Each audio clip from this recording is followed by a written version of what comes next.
Here with Patrick Mouratoglou, we just had an amazing hit.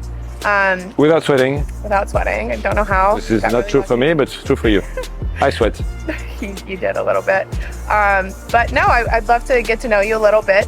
I know you had a really interesting kind of like childhood. I'd love if you shared a little bit with me and kind of how you got to where you are today. My childhood was really chaotic, not to say more. And I thought I would not be able to do anything in my life because I was unable to connect with people. I was shy to a point you have no idea. I was extremely anxious as a kid. I was having panic attacks every night before going to sleep. Tennis saved me, that's why I love tennis so much. Tennis saved me because that was the only place where I felt good at something, because I was terrible at school and I had no friends. So, and I could connect with people on a tennis court because I was feeling confident there. And I decided to do everything I could to reach my dreams and to do all the things that I would dream of doing, and I did. My weakness, which was my inability, did you see that? Inability to connect with people. I was so scared of people. The thing I was the most scared of was that I would cross someone and someone would talk to me because I would not know what to say and I would freeze, literally. So, but the fact that I couldn't connect made me learn people because I couldn't talk. So I was just at school like every kid and I was looking at people, looking at everything, all the details, the body language, their face, what they were doing with their face, their voice, the tone of their voice, what they were saying, the vocabulary they were using, and I was trying to understand people. I don't listen to what people say, I hear what they think. And when you coach, and this became my strength as a coach. So throughout the worst periods of my life, I developed, not trying to, actually, I developed some strength. So, and it's interesting to realize that my biggest weaknesses became my biggest strength. Yeah, I mean, it's remarkable because I feel like I've known you for a couple of years now, and you obviously didn't know you when you were younger. I never would have guessed that about you, and you know, your childhood, it being hard for you to communicate so well with people. When you're talking to a player, like let's say one of your players had a tough loss and you're taking every single positive thing you can from it, are they usually really receptive, or is it hard to kind of like show them that actually this is a step in the right direction even though it might not have been a win? So it's when to talk, how to talk, and what to say. You know, every night when I'm home, I'm reading a book to my kids. They're young, 7 and 4. And I take a book in the shelf that I don't know and I read. And one day I read a book and I thought, this is the best book about coaching I've ever read in my life. And it's a book for 4 years old. And I'm very serious. And it's called And the Rabbit Listened. Why are you laughing? It's a story of a kid who's building a castle. Of course, a castle that is big for him, but it's small.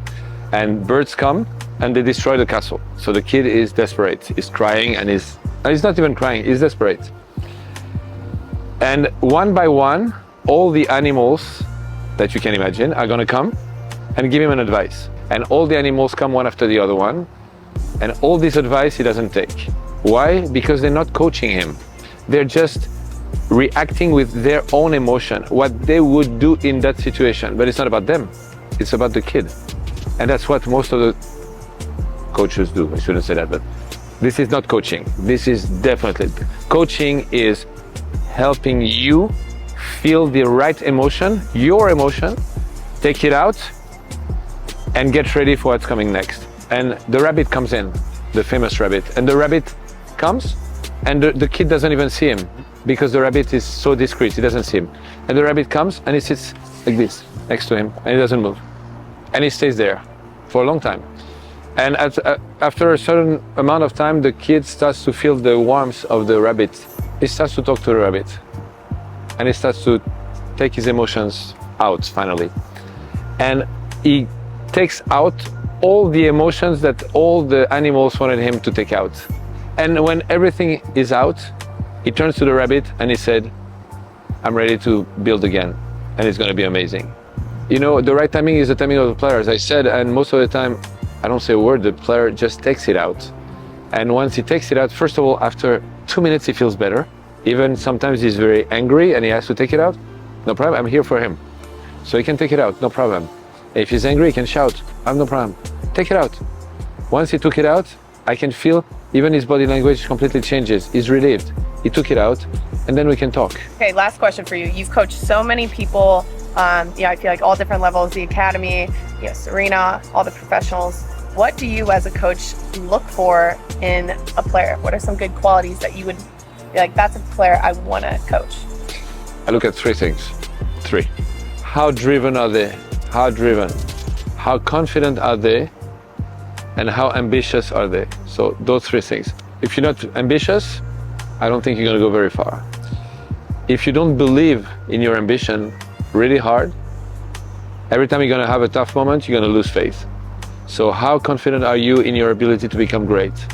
Ambition, trust in your ambition, and driven. The best people, the people who have done the most incredible things in life are the most driven people. They're passionate. It's their life. I look at that. Then I look at the athletic side. Some people are natural athletes, some people are not. And the body is very important because it's a sport. And if you look at all the top players, they have the same body type. They're very athletic, but they're very thin. They have natural athleticism. So all the guys that I've scouted young, like Kokogo, for example, or Stefanos or Holger, they had this also athletic side that was very natural. And the third one is also mental, kind of. It's the competitiveness. So some people are great in competition. And this is such a huge asset to reach the top of the tennis because, I mean, at the end of the day, it's about competing and winning. Well, this has been awesome. Good luck to you and Holger the rest of the tournament. Thank you, Rachel. Of course. Rachel, thank you. Rachel.